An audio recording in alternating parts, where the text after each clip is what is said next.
93 FM.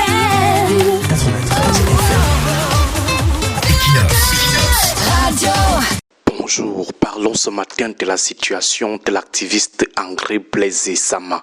Récemment, nous avons rédigé 10 textes sur l'élection présidentielle de 2025 pour restituer un peu de ce que nous savions de ce scrutin. Dans la plupart de ces écrits, nous insistions sur un point clé.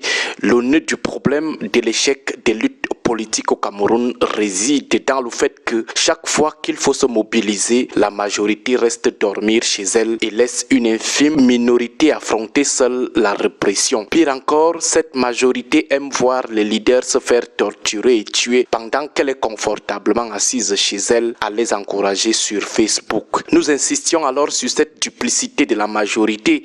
Après avoir dit cela, nous avons vu quelques esprits tordus venir nous soutenir que le problème c'est plutôt Chiroma.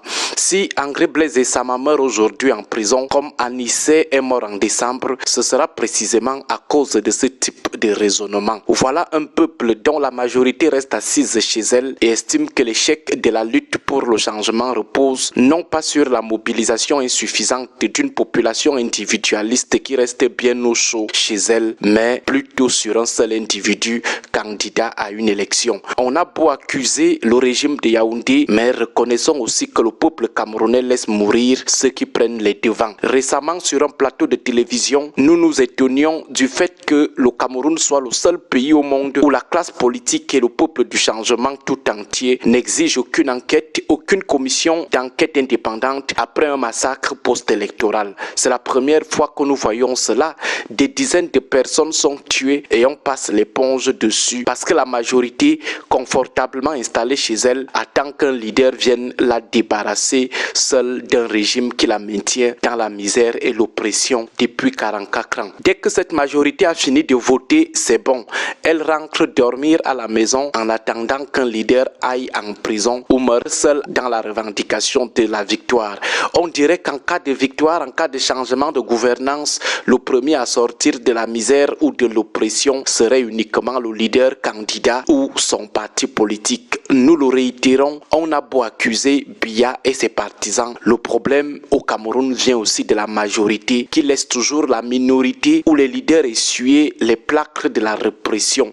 C'est bien beau d'écrire sur Facebook Free Anissé Ekane ou Free André Blaise Sama, mais à un moment donné, ces slogans n'aident pas vraiment ceux qui prennent des coups à notre place. C'est bien beau de s'exclamer après la mort d'un leader qu'on a laissé mourir entre les mains du régime de Paul Biya au Anissé Ekane héros national. Mais pourquoi ne s'est-on pas mobilisé comme le font d'autres peuples face à la répression pour exiger sa libération de son vivant? De même, c'est bien beau de lancer les tontines, de cotiser de l'argent pour aider le leader en prison, mais il serait bien plus efficace de se mobiliser physiquement pour exiger sa libération immédiate, au lieu de vous lever comme d'autres peuples le font pour exiger la libération d'un leader qui vient d'écoper injustement de 7 ans d'emprisonnement. Vous préférez le laisser derrière les barreaux et lui envoyer seulement de l'argent pour qu'il se nourrisse. Autrement dit, au lieu de chercher à le libérer, vous préférez plutôt le laisser purger sa peine en le flattant avec des mobilisations financières.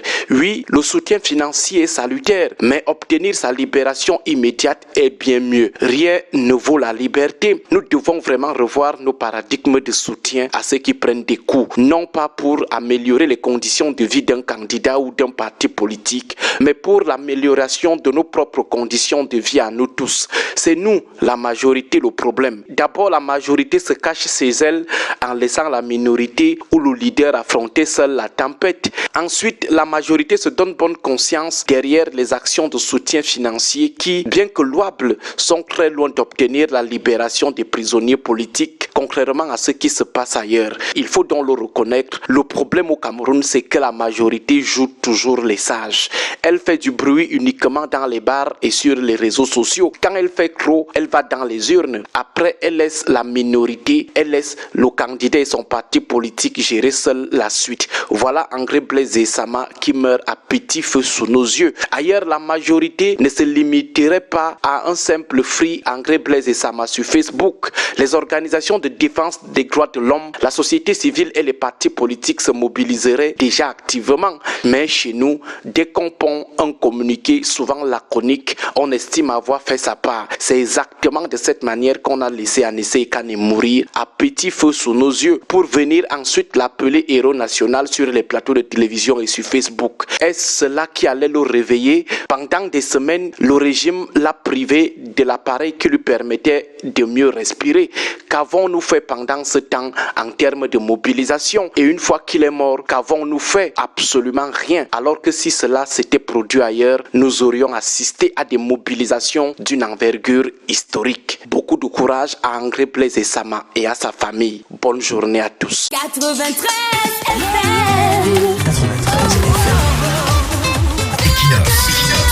FM.